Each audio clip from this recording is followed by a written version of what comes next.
Nigel, how do you reflect on a disappointing afternoon? Just that we've fallen short in the 45th game. We haven't managed to, all bar a miracle, take it to Colchester next week. And the game rather epitomises the season that we've had, certainly here at the One Call.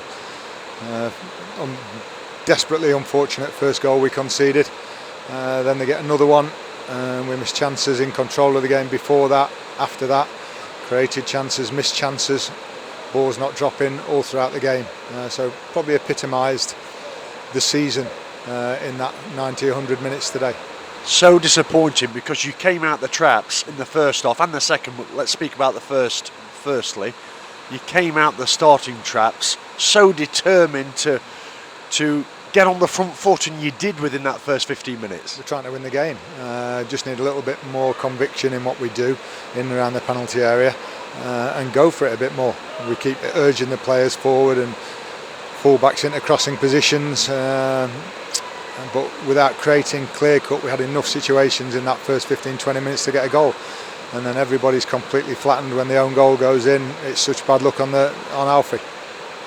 That first goal, as you touch upon there, did that one really take the wind out of Stag's sails? Because it looked like it. Yeah, without a doubt, because then you know you're up against it, and then they get the second one from, we were too open from poor play from our goal kick, and then you're really up against it. Ummed and ahed all day yesterday whether to make changes, put some fresh legs out there, even though the lads have hardly trained. Maris, Clark, Swan and the like. Jordan's just come back from a game or two with his hamstring. So, and then in the end came down on the side. Well, we've only lost 1 out of 10. So the lads probably deserved another crack, but I thought we looked a little bit mentally and physically tired. Oatsy was absolutely on his knees. He was the one really. But Perchie looked a little bit tired, and he's filling in at left back for us. A bit unfair on him today. So we just changed it around. H looked a bit leggy as well, and we had a bit more brightness and sharpness about the second half. I think if Will Swan scores just after half time, he said it was an inch wide, you might go on. You've got them 45 minutes or so to go and get another goal or two. I sense a bit of regret in your voice, in your tone about your team selection. Yeah, we don't get it right all the time. And I couldn't have stopped the first goal with the team selection. Couldn't have changed that. But maybe a little bit freshen up. Just the fact they hadn't trained hardly. Will's had 1 session with us. Ollie Clark's had 1. George Maris has had 1. And that's the reason then, not to look after them because there's nothing, 2 games to go. We put Lewis Reed out there for 95 minutes or 100 minutes, and his knee's extremely sore, so he won't be involved again this season, along with obviously Elliot Hewitt and Stephen McLaughlin, who you saw limping around on the crutches. We'll speak about those two in a moment, but let's cap off here.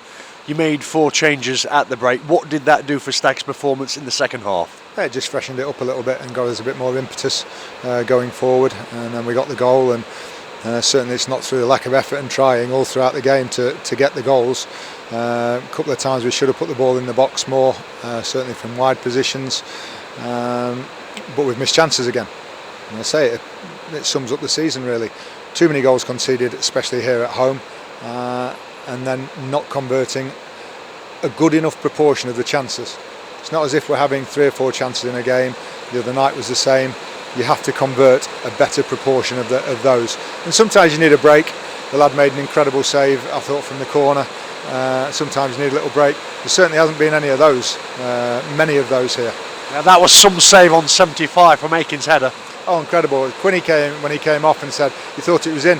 He thought it was over the line. He's almost clawed it back from over the line.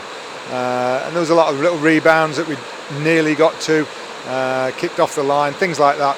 Pretty similar to the night. You need a break, but you need to earn it a bit more than we did today. 31 shots at goal during the 90, but only 5 on target. Does that tell its own tale? Same as a lot of times this season. A lot of shots, a lot of possession, a lot of pressure. It's no surprise that Will Swan is the one that got the goal. He's our leading goal scorer, and we've missed him for 3 months. You talked about Elliot Hewitt and Stephen McLaughlin earlier on. Can you give us the latest in a bit more depth? I can, but I don't particularly want to. Stephen McLaughlin will be out until September, so he'll miss pre-season, and Elliot's even worse. He'll be out for the majority of next season.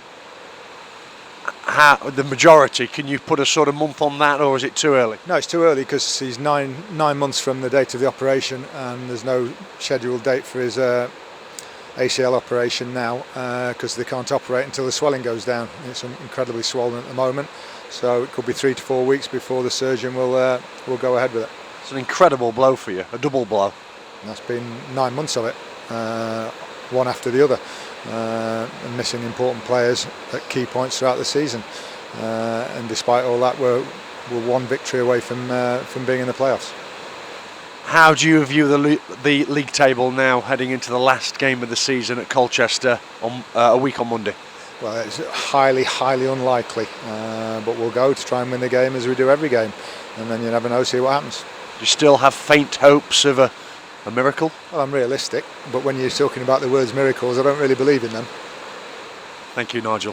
Thank you.